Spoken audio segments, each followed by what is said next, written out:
Hello everyone, welcome back to my channel. In this video today, I'm going to show you how I painted this spring bird's nest with eggs in it using only watercolor. For paper, I'm using my 100% cotton Baohong watercolor paper pad. It is glued on all sides so that as the paper dries, it doesn't warp the painting. For paint, I am using my Daler Rowny set of paints. I really love this set of paints for tutorials, but it is a great intermediate set of paints. The colors are really vibrant as well. For brushes, I'm using my wash brush. This is just a cheap 1.5-inch Master's Touch wash brush. And then I'm using my round size 8 Princeton Velvet Touch brush. Now we are also going to be using masking fluid. Masking fluid is the key to this piece because it maintains our light values. And I typically use the Winsor and Newton masking fluid, but today I am using this masking fluid that has a fine tip point, and you will see why mostly later. And I really loved it for this project. It was absolutely perfect. Can't wait to show you. My inspiration for this piece came from a old nest that my daughter and I found in our front yard that had fallen out of a tree. It was discarded. There were no eggs in it. And so I am using a reference picture that I'll show here. And I am first starting by sketching out the general shapes that I see. I want an outer shape, and then I want an inner circle so that I can have the darkness for the shadow where it's inside, and then I decided to add eggs in the center as well. So I start by masking off my eggs because they are going to be the lightest thing on my paper. I'm using this masking fluid, but it is not coming out very well. So when I finally get the clog out, it goes a lot better. If I wasn't just focusing on using this masking fluid, I would have used my Winsor and Newton masking fluid for these larger, rounder shapes. But I think it worked out okay in the end. Mostly, I just want to maintain the white of the paper with this masking fluid for the eggs because they're going to be a light blue color. So we're going to apply the masking fluid, and then it needs to completely dry before we can paint over it. So at this point, it is completely dry, and I am starting by just using clean water to wet my paper over the top of the eggs. Masking off the eggs is going to allow us to block in all of our color for the nest without having to worry about maintaining the light color for the eggs later. So for this first layer, I just want to block in the really light colors of the nest. I am using golden ochre, I am using raw sienna, I'm focusing on really abstract shapes and not worrying too much about individual pieces of sticks or straw or whatever might be used in a nest, just the overall shape. So I'm focusing some of the lighter colors on the outer ring of the nest. Some of the darker colors are going to be focused on the inner ring of the nest. Now, my plan with this step is we're going to block in all of the major colors in a very light wash. And then we're actually going to put masking fluid on top of this wash after it has dried. So we want it to stay really light because we are going to use masking fluid to maintain the lighter values of the sticks. So we want it to be light, but I didn't want it to be white because none of the sticks were actually white. They were this light yellow or light brown. I'm also going to put some green around the edges with my wash brush, doing these really rough, choppy strokes so that we kind of get a blended out look, like there's greenery on the outside of the nest that's more out of focus. And again, we are going to put so much on top of these layers, so don't worry so much about it. Just make it choppy, going in circular strokes, and keep it really light. Now it's going to be very clear in this step why I decided to use the masking fluid with the fine tip. I am able to get this to flow very quickly out of the tip and make these kind of sketching strokes. And I'm focusing on circular shapes, but not having it too perfectly circular. I want a lot of these shapes to intersect. I'm thinking of sticks and stems and how a bird will interweave all of these things that it's finding from nature to make a circular nest. So I want some areas really thick because if it's all too thin, that will look weird too. You're going to have patches of lighter areas.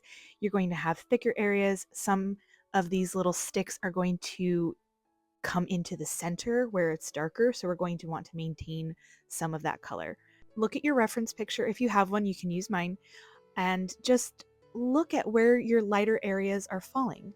And don't be afraid to do a lot, because once we paint over this, we can't bring it back. This color, this lighter color we've blocked in, is what we are focusing on maintaining in this step.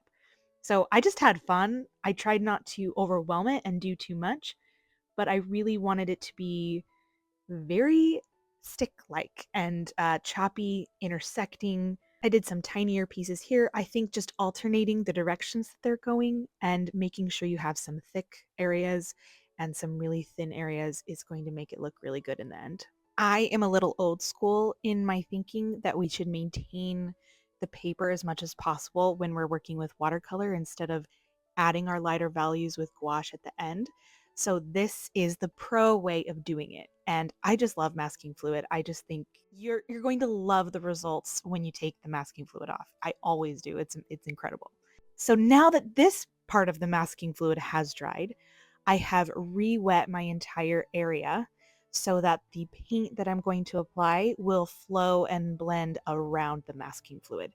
So I'm just applying very similar colors to what I was doing before, but I'm not afraid to add darker values because I want it to be very stark against the lighter areas when we take the masking fluid off. So if I do too light of a wash over the masking fluid, the lighter areas are not going to stand out. And if I don't put paint all the way around the masking fluid, like on all of the borders where the masking fluid is, when I take the masking fluid off, they're not going to be significant lines because there's not paint to define those lines, if that makes sense. So I'm making sure that even the lines that go far out into the green areas get paint around the borders. So again, I'm using yellow ochre pretty heavily and raw sienna, and I'm really during this whole painting focusing on these very quick circular strokes, and I think that really helps at the end.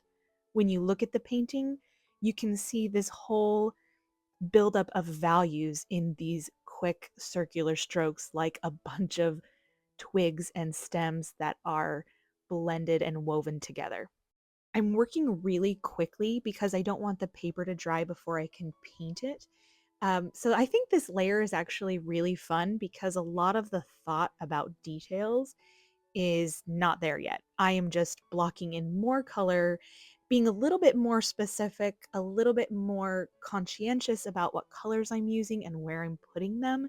Um, but it's a little bit more fun than it will be later when you have to focus on the details and your anxiety kicks in about making the wrong choice. This is where we're again just blocking in color, and that's always the fun part. So for the center of the nest, if you look at your reference picture, if you want it to look like it has depth, like it is sinking down and the eggs are nestled down inside of a little divot in your nest, you want the inside to be darker and you want a very high contrast between the ledge, the top of the circular ridge before it goes down into the hole, and then the hole itself. So I'm making sure to block in a lot darker colors around the egg and in that inner section using, again, more deeper browns. We are building up the color. Watercolor is a layered medium. So even if we are completely covering all of the first layers of watercolor, the colors are getting darker and more pigmented the more we layer them on top. Before we move on from this part, I really need to make sure to bump up the contrast in the center of the nest while everything is still wet.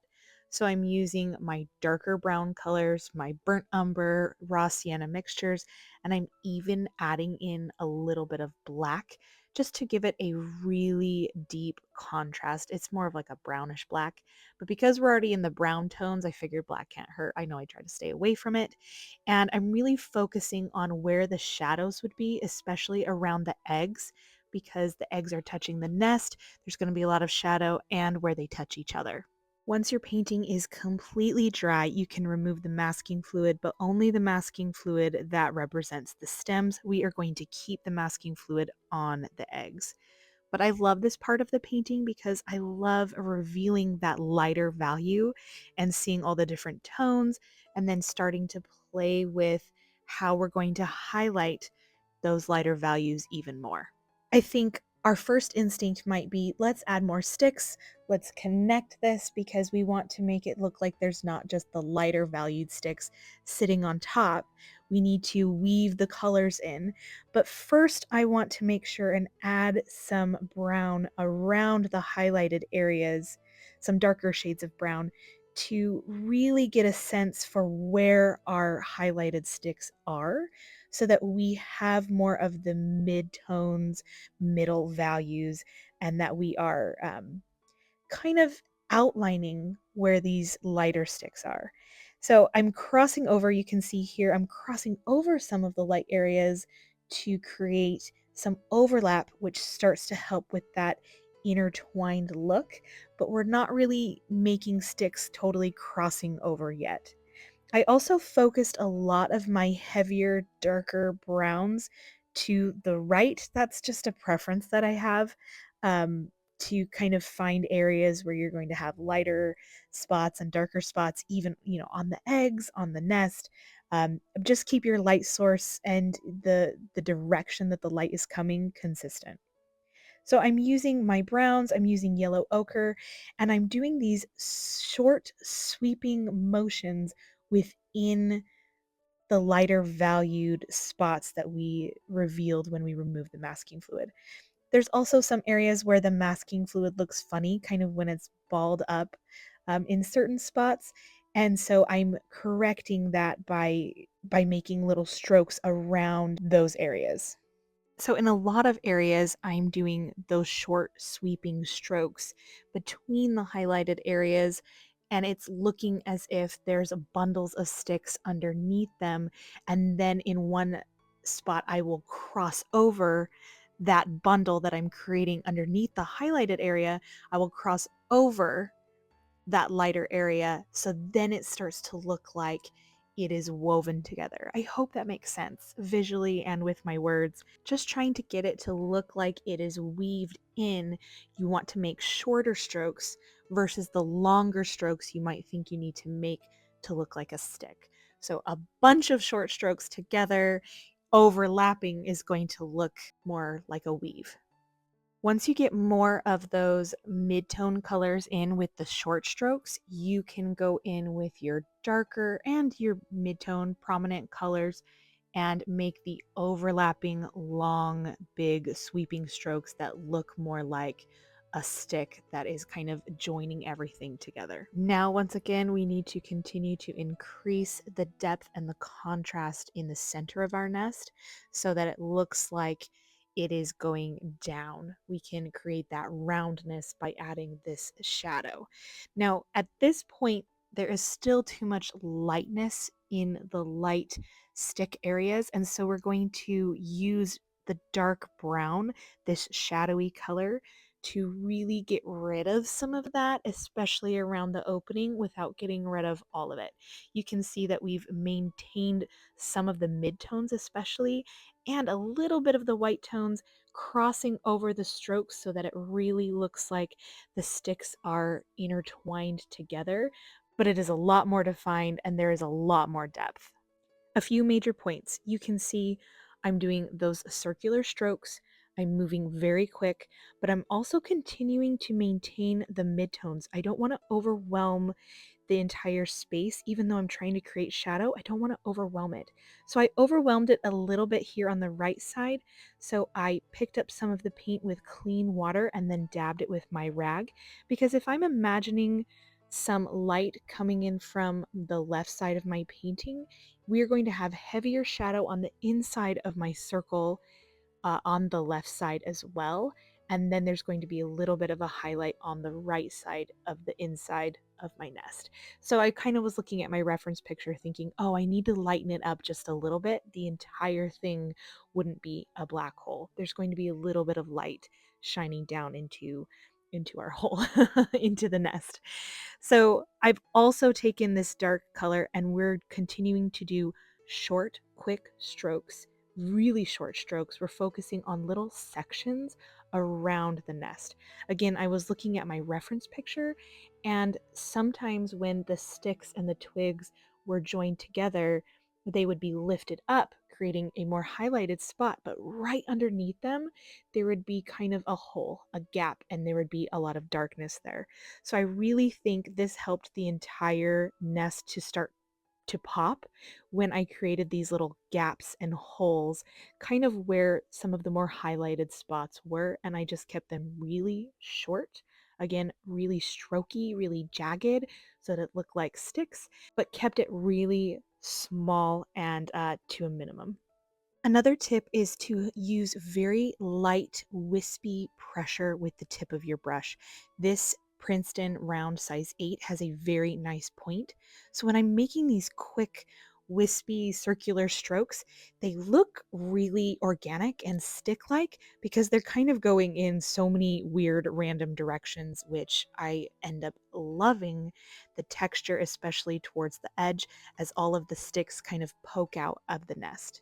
So at this point in the painting, I really liked where it was going. I felt like I had the midtones and the dark tones down really well, but all of the light values felt a little bit too light and everything felt maybe a little bit too stark and not joined together enough.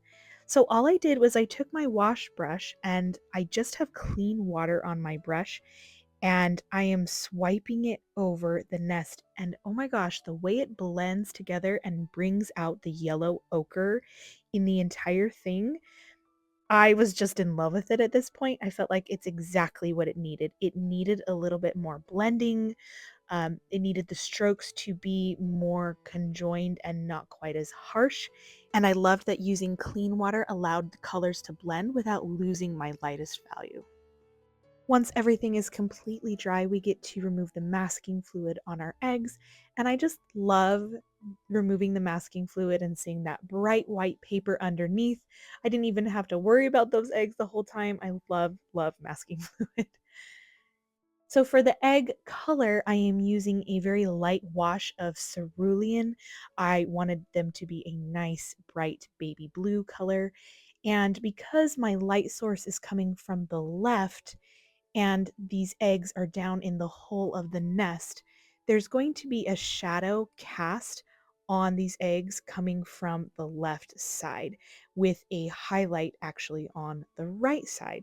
So I'm focusing most of the darker blue colors on the left side of my eggs, and again, keeping the highlight inside the hole of the nest near the right side of the eggs as well.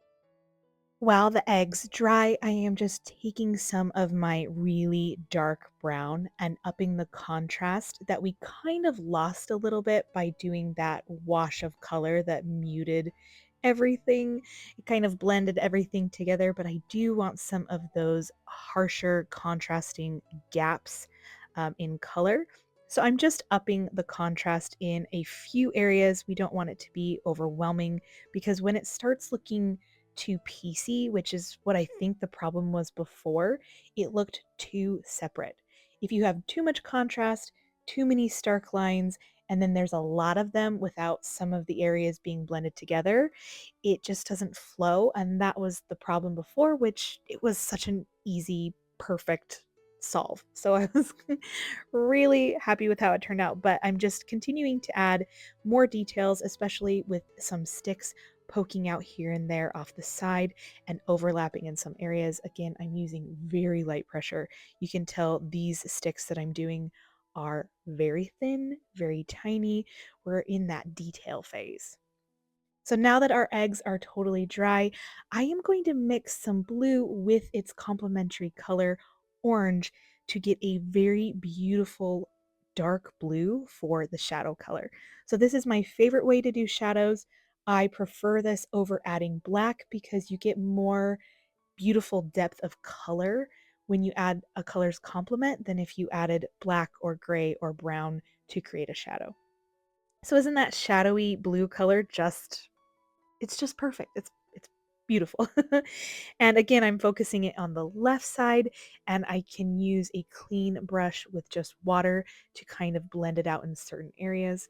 And then I'm using that same color to do a few speckles for like a speckled egg, and it seemed a little bit too harsh, so I just used my finger to tap it out, and then it looked like a nice light freckle, which is the kind of vibe I was going for. And then as the eggs dry, I just continue to up the contrast. Again, because watercolor is a layering medium, as things dry, you can use the same color you used before to continue to get a darker color as you layer it. And then it was at this point where I decided that the nest really needed a background to pop even more. So I used some green to create this blurry green background, and I started with my round brush and then quickly got frustrated and moved to my wash brush, and I was loving the random organic shapes I was able to make with my wash brush, and I kept picking up a variety of different colors to make it look like a varied blurry background with different types of greenery that we're not really seeing because the main focus is the nest.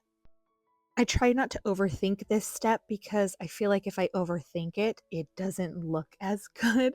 So you can see I move really quickly and I pick up paint really quickly. So typically when I'm doing greenery, I pick up sap green, yellow ochre, and indigo. So this is a variety of all three of those colors blended together using different shapes and movements with my wash brush to get that blurred organic feel. I wasn't sure if I was going to do this background, but I am so glad that I did in the end because I think it really made the nest pop even more. The lightness and blurriness of the greenery versus the stark, very pieciness of the nest. Just, I love the juxtaposition so much. It really made everything come together in my mind, and I'm really happy with it in the end. So as the greenery is continuing to dry a little bit more, I'm just tapping some more of that color in to get a nice texture. Now everything with the nest is finished at this point, but we are going to put the final details around and on our eggs. So I'm layering another layer of the shadow color of the cerulean and orange mixture on the edges of the eggs to really bump up the contrast and to get a nice separation between the eggs where they touch. Then I also used a very dark black brown color that I've been using to outline the eggs because when you're using masking fluid, the edges aren't always perfect. They're a little bit wonky. So I wanted to make sure they were nice and round and smooth. I also thought it would be really cute if I had a few twigs kind of coming out of the nest and overlapping the eggs a little bit so they looked like they were all together, more intertwined in the nest. And it was really cute when my 7-year-old daughter saw my painting. She goes, "Oh my gosh, mom, that is so cute. And it looks real because you have those sticks that are on top of the eggs." So I was really glad to have her approval. And if you want your painting to look real too, make sure you have some twigs overlapping your eggs. Thank you so much for being here today with me while we painted this beautiful spring nest. I hope you learned a lot. I had so much fun, and I will see you all next time. Bye.